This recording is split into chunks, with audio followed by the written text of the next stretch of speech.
கரூர் அருகே காவிரி ஆற்றில் மணல் திருட்டில் ஈடுபட்ட டிப்பர் லாரி பறிமுதல் செய்யப்பட்டது. கட்டளை காவிரி ஆற்றுப் பகுதியில் கிருஷ்ணராயபுரம் வட்டாட்சியர் மகேந்திரன் சோதனை மேற்கொண்டார். அப்போது சட்டவிரோதமாக மணல் அள்ளிய லாரியை பறிமுதல் செய்து காவல் நிலையத்தில் ஒப்படைத்தார். தப்பியோடிய லாரி ஓட்டுநரை போலீசார் தேடி வருகின்றனர்.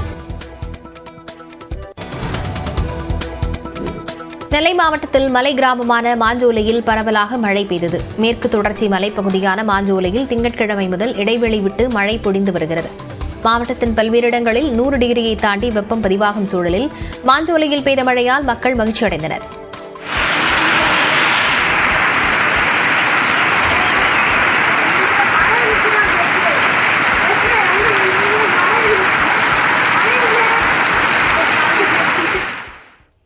பிராட்வே பேருந்து நிலையத்தை தற்காலிகமாக தீவுத்திடலுக்கு இடமாற்றம் செய்ய திட்டமிடப்பட்டுள்ளது.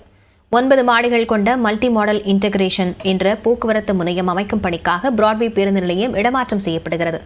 குரலகம் கட்டடம் இடிக்கப்பட்டு 10 மாடிகள் கொண்ட வணிக வளாகத்துடன் கூடிய பேருந்து முனையம் கட்டப்பட உள்ளது. இங்கிருந்து மெட்ரோ ரயில் நிலையம், புறநகர் ரயில் நிலையம் என்று அனைத்தையும் இணைக்கும் வகையில் 7 நடை மேம்பாலம் அமைக்க திட்டமிடப்பட்டுள்ளது. எனவே பிராட்வே பேருந்து நிலையத்தை தீவுத்திடலுக்கு தற்காலிகமாக இடமாற்ற முடிவு செய்யப்பட்டுள்ளது. இதற்காக தீவுத்திடலில் சென்னை மாநகராட்சி சார்பில் 5 கோடி செலவில் அடிப்படை வசதிகள் செய்யப்பட உள்ளது.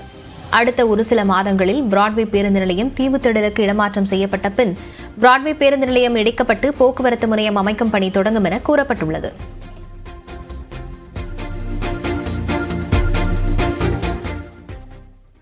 குரு பகவான் நாளை மேஷராசியிலிருந்து ரிஷபராசிக்கு இடம்பெயர்கிறார்.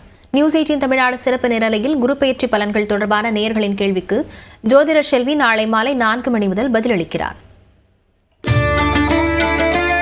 மேஷ ராசியிலிருந்து ரிஷப ராசிக்கு இடம்பெயரும் குரு பகவான்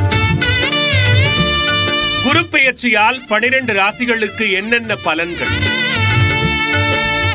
எந்த ராசிக்கு என்ன பரிகாரம் செய்ய வேண்டும், நேரலையில் பதிலளிக்கிறார் யதார்த்த ஜோதிடர் செல்வி. நாளை மாலை 4 மணி முதல் நேரலையில் குரு பகவான் ஆலயங்களில் இருந்து சிறப்பு ஒலிபரப்பு.